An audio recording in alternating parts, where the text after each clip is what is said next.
Assalamualaikum warahmatullahi wabarakatuh. Saya Vanessa Amanda Fritania dari jurusan Bimbingan dan Konseling. Di sini saya akan menyampaikan materi tentang hambatan intelektual tunagrahita. Anak tunagrahita adalah anak yang mengalami hambatan dalam perkembangan mental dan intelektual sehingga berdampak pada perkembangan kognitif dan perilaku adaptifnya, sehingga tidak mampu memusatkan pikiran, emosi tidak stabil, suka menyendiri dan pendiam, peka terhadap cahaya, dan lain-lain. Tunagrahita sendiri merupakan asal kata dari tuna yang berarti merugi, sedangkan grahita yang berarti pikiran. Tunagrahita merupakan kata lain dari retardasi mental atau mental retardation yang berarti keterbelakangan mental. Tunagrahita juga memiliki istilah-istilah sebagai berikut. Yang pertama ada lemah pikiran, yang kedua terbelakang mental, yang ketiga bodoh atau dungu, yang keempat cacat mental, dan yang kelima mental subnormal, dan lain-lain. Anak tunagrahita adalah individu yang secara signifikan memiliki intelijensi di bawah intelijensi normal. Menurut American Association on Mental Deficiency mendefinisikan tunagrahita sebagai suatu kelainan yang fungsi intelektual umumnya di bawah rata-rata, yaitu IQ 84 ke bawah. Biasanya anak-anak tunagrahita akan mengalami kesulitan dalam adaptive behavior atau penyesuaian perilaku. Hal ini berarti anak tunagrahita tidak dapat mencapai kemandirian yang sesuai dengan ukuran atau standar kemandirian dan tanggung jawab sosial anak normal yang lainnya, dan juga akan mengalami masalah dalam keterampilan akademik dalam berkomunikasi dengan kelompok seusianya. Selanjutnya di sini ada model layanan bagi anak tunagrahita. Yang pertama di sini ada pendidikan sekolah luar biasa atau SLBC dan C1. SLB bagian C adalah sekolah luar biasa untuk tunagrahita untuk individu yang memiliki intelijensi yang signifikan di bawah rata-rata disertai dengan ketidakmampuan adaptasi perilaku yang muncul dalam masa perkembangan.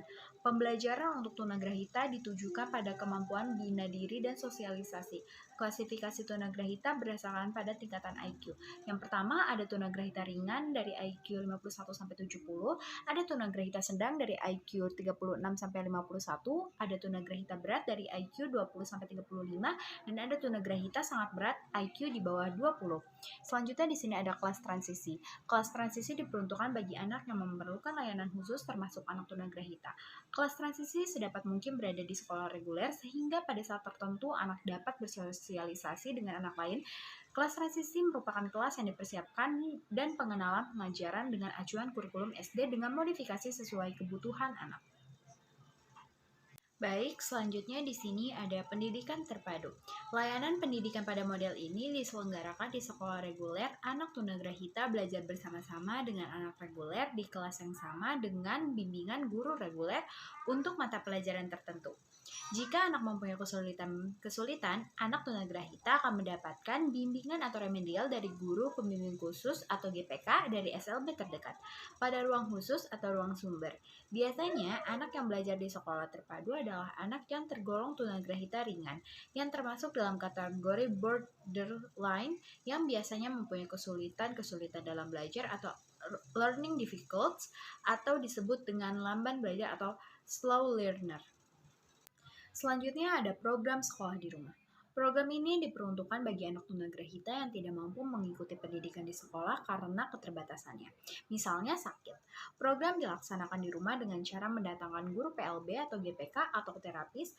Hal ini dilaksanakan atas kerjasama antara orang tua, sekolah, dan masyarakat. Selanjutnya ada pendidikan inklusif.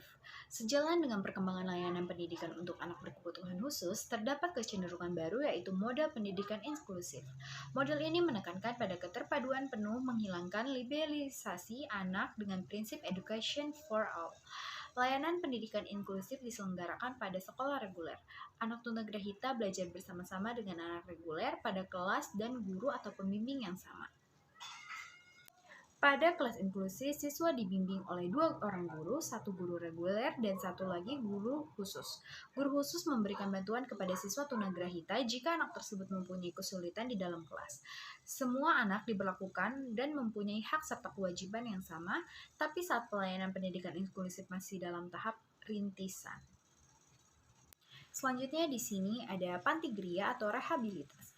Panti ini diperuntukkan bagi anak tunagrahita pada tingkat berat, yang mempunyai kemampuan pada tingkat yang sangat rendah dan pada umumnya memiliki kelainan ganda seperti penglihatan, pendengaran, atau motorik. Program di panti lebih berfokus pada perawatan. Pengembangan dalam panti ini terbatas dalam hal yang pertama yaitu pengenalan diri, sensomotor dan persepsi. Yang ketiga ada motorik kasar dan ambulasi, pindah dari satu tempat ke tempat yang lain. Yang keempat, kemampuan berbahasa dan komunikasi. Yang kelima, bina diri dan kemampuan sosial. Nah, itu dia tadi sedikit materi yang saya sampaikan tentang hambatan intelektual tunagrahita. Terima kasih sudah menyaksikan video ini. Assalamualaikum warahmatullahi wabarakatuh.